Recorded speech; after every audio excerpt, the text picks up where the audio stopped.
भरणी। जी हाँ, भरणी नक्षत्र यानी कि कर्म, रहस्य और आत्मा का बोझ।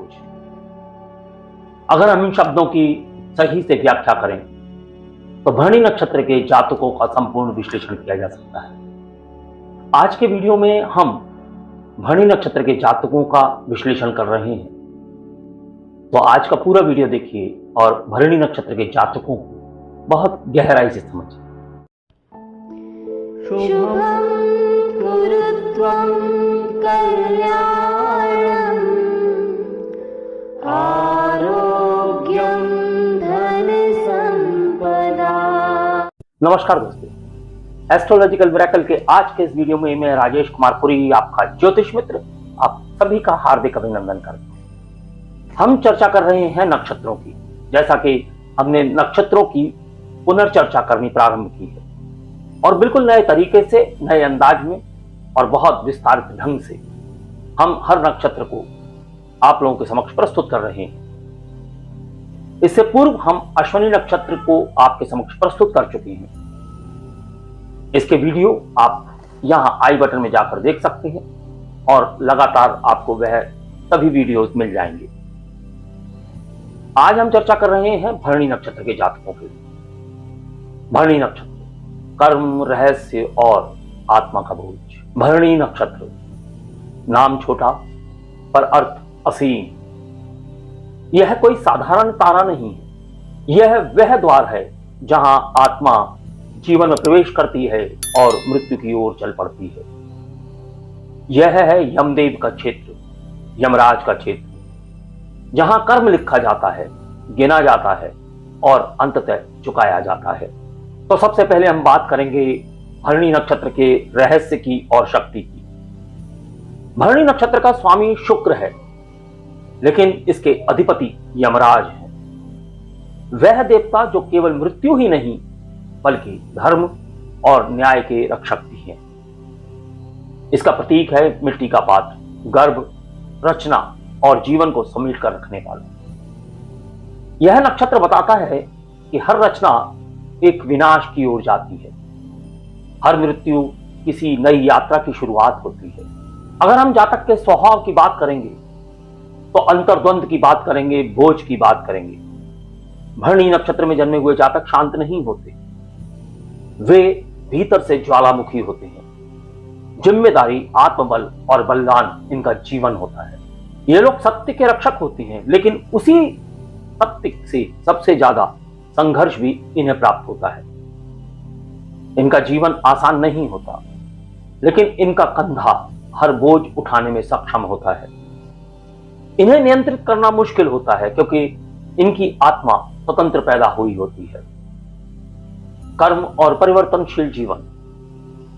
भरणी जातक जन्म से ही एक मिशन पर होते हैं। इनका जीवन परिवर्तन से भरा हुआ होता है। कभी पारिवारिक जिम्मेदारियां, कभी समाज की अपेक्षाएं और कभी अपनी ही इच्छाओं से टकराव। इन्हें बार बार खुद को मिटाना पड़ता है और फिर एक नए रूप में जन्म लेना पड़ता है। यह नक्षत्र पुनर्जन्म की प्रक्रिया का प्रतीक है।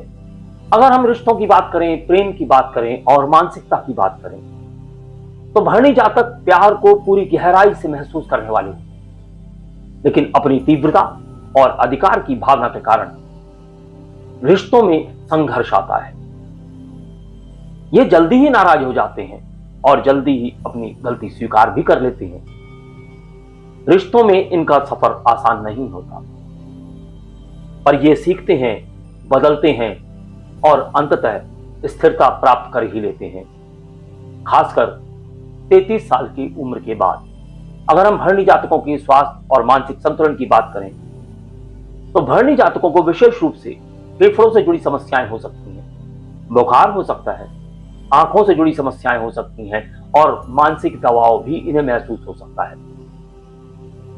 ये जीवन को गहराई से जीते हैं और कभी कभी यह गहराई उन्हें अकेलापन, अवसाद या क्रोध की ओर भी ले जा सकती है। लेकिन अगर ध्यान, योग और प्रकृति से जुड़े हुए हों तो यह उनकी आत्मा को संबल दे सकती है, शक्ति दे सकती है।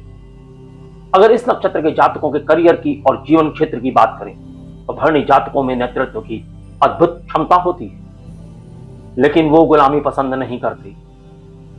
वकील, डॉक्टर, कलाकार, संगीतकार, शोधकर्ता या न्याय से जुड़े क्षेत्र में चमक सकते हैं।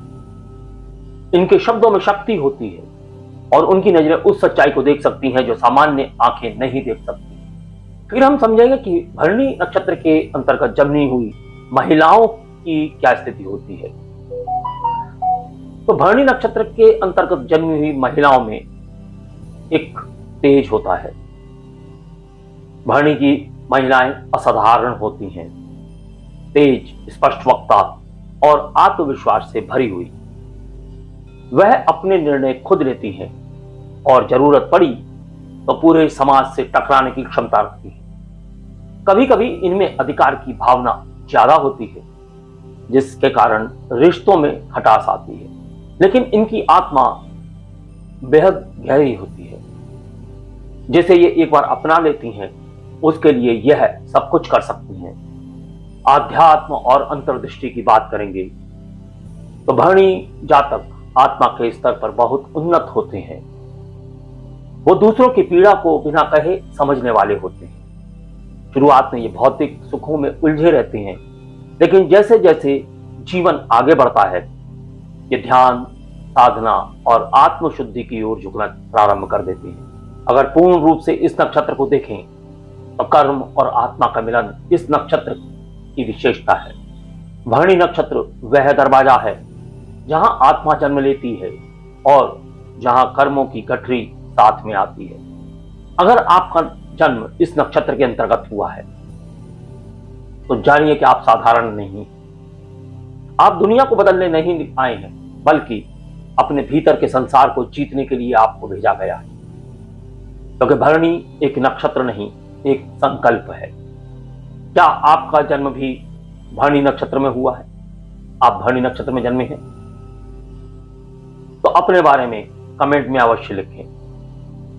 और यदि हमारा प्रस्तुतिकरण आपको अच्छा लगा हो तो आपसे मेरा अनुरोध है कि वीडियो को लाइक करें, चैनल को सब्सक्राइब करें और बेल आइकन का बटन दबा दें, ताकि आने वाले सभी ज्ञान के वीडियोस आपको समय से प्राप्त हो सके। इस श्रृंखला में भरणी नक्षत्र के अन्य पहलुओं की जानकारी आपको हम आने वाले वीडियोस में देंगे।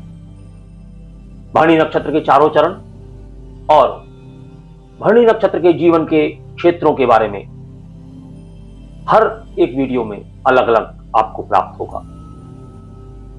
तो अगले वीडियो तक के लिए मैं अपनी वाणी को विराम देने की आज्ञा चाहूंगा। नमस्कार, धन्यवाद। शुभं कुरु त्वं कल्याणं